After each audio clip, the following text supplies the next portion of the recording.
Hello guys, welcome back to my YouTube channel. आप लोग कैसे हो? उम्मीद करते हैं आप लोग बहुत अच्छे होंगे एंड स्वस्थ होंगे। तो आज तीसरी सोमवारी है, तो हम लोग जा रहे हैं त्र्यंबकेश्वर ज्योतिर्लिंग, जो कि महाराष्ट्र में नासिक में पड़ता है। आप लोग देख सकते हैं हम लोग पहुंच गए। एक्चुअली ऐसा हुआ कि हम लोग नाइट में पहुंचे थे और नाइट स्टे किए, फिर अर्ली मॉर्निंग हम लोग दर्शन के लिए निकले।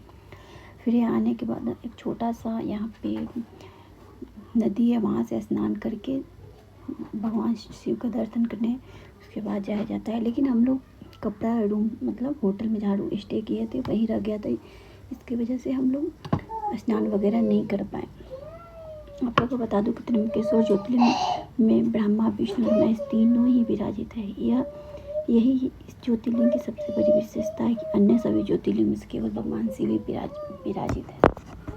और ये भी कहा जाता है त्र्यंबकेश्वर मंदिर और गांव ब्रह्मगिरी नामक पहाड़ी का तलहटी में स्थित है। इस गिरी को शिव का साक्षात रूप माना जाता है। इस पर्वत पर पवित्र गोदावरी नदी का उद्गम स्थल कहा जाता है, ऐसा लोग कहते हैं। अक्सर ऐसे जगहों पे हमेशा बारिश होती ही रहती है, और यहाँ पे तो अभी के समय में रेगुलर बारिश होती है, आप लोग देख सकते हैं।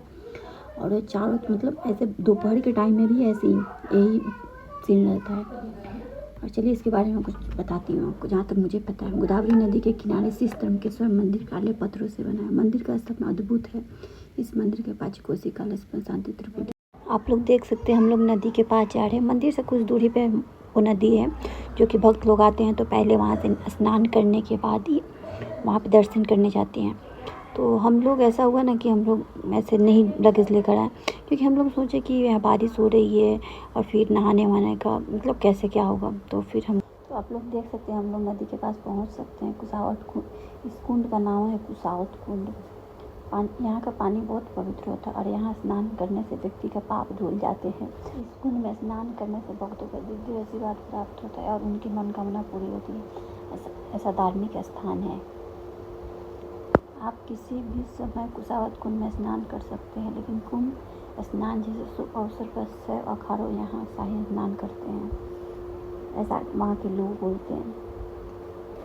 आप लोगों को तो पता ही होगा कि ये ज्योतिर्लिंग किसी के द्वारा स्थापित नहीं किया था, बल्कि मानता है कि स्वयं धरती से प्रकट हुए थे।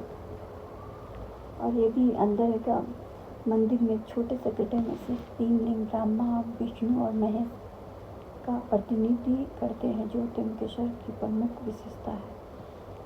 अभी माना जाता है कि ब्रह्मगिरी पर्वत की तलहटी में स्थित इस मंदिर में पवित्र गोदावरी नदी का उद्गम होता है, जो इस स्थान को धार्मिक महत्व और बढ़ाती है।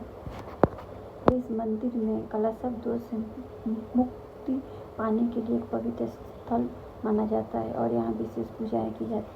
और ये भी लोग ज़्यादातर लोग रुद्राभिषेक अंदर में जो मंदिर है उसके अंदर में रुद्राभिषेक हमेशा चलते रहता है। और मतलब जो भी मन्नत मांगी है सब मन्नत के लिए पूजा होता है, जिसका मन्नत पूरा हो जाता है उसके लिए पूजा होता है। महर्षि गौतम के तपस्या से प्रसन्न होकर शिव जी यहाँ गोदावरी नदी के पास स्वयं विराजमान हुए थे। यहाँ के जो शिवलिंग है ना, जहाँ शिव ब्रह्मा और विष्णु तीनों त्रिदेव एक ही स्वरूप में निवास करते हैं। एक और खास बात है, काल सब दोष और पितृदोष से भी मुक्ति मिलती है, साथ में ही मोक्ष प्राप्ति होती है। यहाँ पे भक्तों का मानना है कि यहाँ पे दर्शन करने से या पूजा करने से मृत्यु से पहले को मोक्ष प्राप्ति होती है। ये मंदिर सुबह 6 बजे से रात के 9 बजे तक ये मंदिर खुला रहता है, भक्त लोग पूजा कर सकते हैं।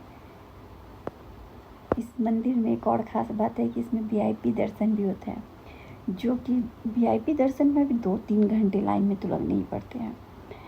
और रेगुलर जो ऐसे नॉर्मल जो लाइन होता है ना, उसमें 4-5 घंटे। नॉर्मल डे पे ज़्यादा भीड़ नहीं होता है, बस यही सावन के टाइम में ही ज़्यादा भीड़ होता है।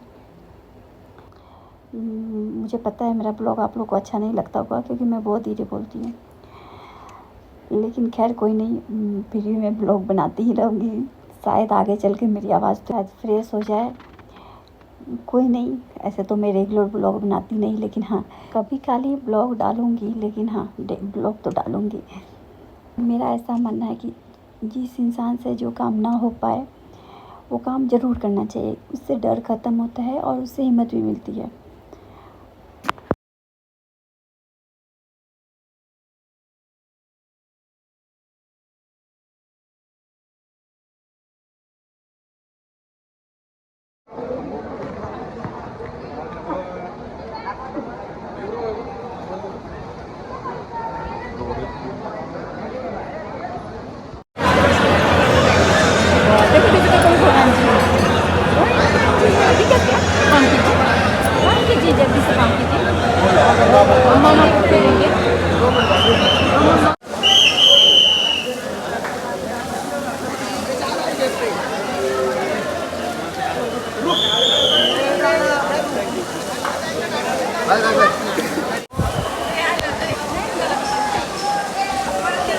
Aduh, Mea.